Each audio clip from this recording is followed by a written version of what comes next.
Imana ibaho umugisha, twongeye kubaha ikaze kuri Shamgar TV.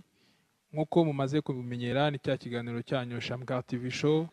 Mwabana b'Imana, yaba abizeye ubutumwa, yaba abatizeye ubutumwa, ese niki kiduhuza? Ikibazo cya mbere, umwana w'Imana ninde niki? No kuvuga ko ntabwo ari wari wese wakwitwa umwana w'Imana atarakira umucyo ari we ijambo ry'Imana. Ni umuntu wavutse ubwa kabiri, wakiriye ubutumwa bwiza bw'igihe. Ubutumwa bw'igihe niki?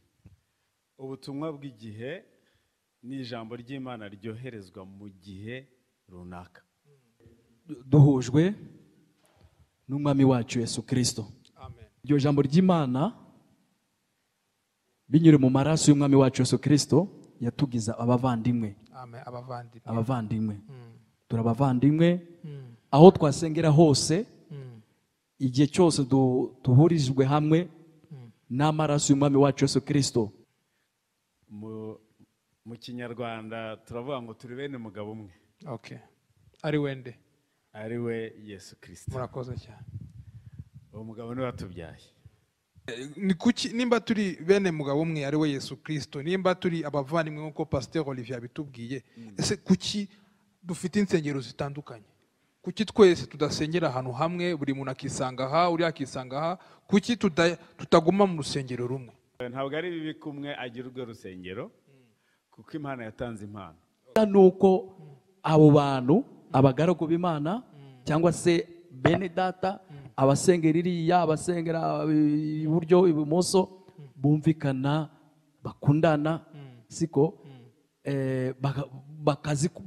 bazi ko bose basenga Imana imwe. Iyo dukoze bilan tuvuye mu magambo tukajya muri fact, tukaba factuel, iyo dukoze bilan nyuma y'imyaka myinshi twizeye turi mu butumwa, ese koko tushobora kuvuga ngo turi kumwe? Bilan njye mbona ibiduhuza ni byinshi.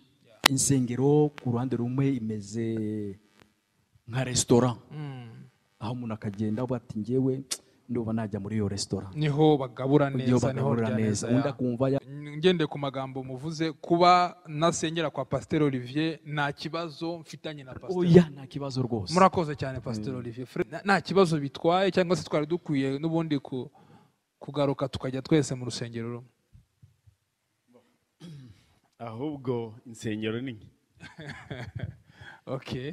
Ni nkeya kuko iyo ndebye nsanga ubutumwa nyabutumwa butarabwirizwa muri iki gihugu cyacu. Insengero se zihari impact ni iyi? Amacakubiri yo kuvuga ati uriya ntago dusengana, uriya asengera hariya, none ni kuko asengera hariya sinshobora kumusoza, sinshobora kumufata nka mwene data kuko asengera handi. Icyo gihe umenye ko ufite imyuka mibi.